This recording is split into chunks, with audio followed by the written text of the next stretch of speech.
अंडे उबालने के बाद ठंडा करके ना खाएं, वरना मतली और दमे की बीमारी में मुब्तला हो सकते हैं।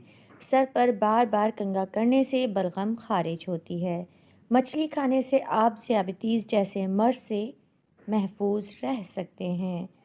सोने से पहले खाने से भूखा सोना ज़्यादा सेहतमंद हो सकता है। इंसानी नाक 1 खरब से ज़्यादा बदबू का पता लगा सकती है। 1 गिलास पानी पीने से दिमाग 14% तेज़ी से काम करता है।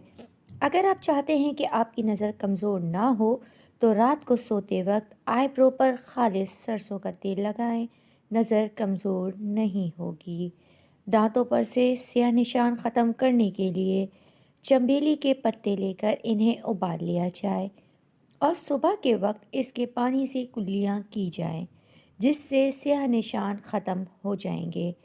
मेथी दाने का इस्तेमाल ज़ियाबतीस और जोड़ों के दर्द में इंतहाई मुफीद समझा जा सकता है। चेहरे पर बंद गोभी का छिलका डालकर सो जाओ, सुबह को चेहरे की झुर्रियाँ ख़त्म हो जाएंगी। कान में शदीद दर्द हो, रात को कान में लहसुन का दाना रख कर सो जाओ, सुबह को दर्द गायब हो जाएगा। वो औरत 80 साल में भी बूढ़ी नहीं होगी जो सोते वक्त दूध में बादाम और खजूर डाल के खाती है। निहार मुँह मेथी का दाना चूस लिया करो ताकि 70 साल तक मोटापा नहीं आए।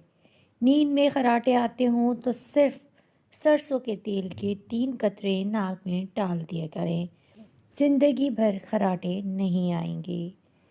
पानी में संतरे का बीज डालकर पी लो, तोंद की चर्बी 6 दिन में पानी की तरह बैठ जाएगी। सोते वक्त नाशपाती को काट कर नाव पर रगड़ने से ज़िंदगी भर पेट भर बाहर नहीं आएगा। जिसकी आवाज़ बैठ जाए वो सौंफ के दाने चूस लें, आवाज़ इसी वक्त खुल जाएगी। टूटे हुए बर्तन में जो बंदा पानी पीता है, समझ जाओ उसके रिस्क में कमी हो जाएगी। सर के बाल गिर गए हैं तो सुंबल के दरख्त का पत्ता सर पर बांध कर सोया करो, बाल आना शुरू हो जाएंगे। छिपकलियों को भगाने के लिए घर की मुख्तलिफ जगहों पर अंडे के खोल रखने से छिपकलियाँ भाग जाती हैं। अगर आप अपने जिस्म को चुस्त बनाना चाहते हैं तो नाश्ते में उबला हुआ अंडा ज़रूर खाएं। चावल खाने के बाद दूध ना पिएं। याद रखें, बच्चों को हरगिज़ चावल के बाद दूध ना दें। डिप्रेशन की चंद एक अलामात। नंबर 1, आप हर चीज़ को ज़रूरत से ज़्यादा सोचते हैं। नंबर 2, जब आप सुबह उठते हैं खुद में एक खालीपन सा महसूस करते हैं। आप चाह कर भी नहीं समझ पाते आखिर आपको क्या चाहिए। नंबर 3, आप किसी से भी मिलना और बात करना नहीं चाहते। नंबर 4, आप तन्हा रहने को पसंद करते हैं। नंबर 5, आप हमेशा सोचते हैं कि आप सबसे कमतर हैं और दूसरे आपसे बेहतर हैं।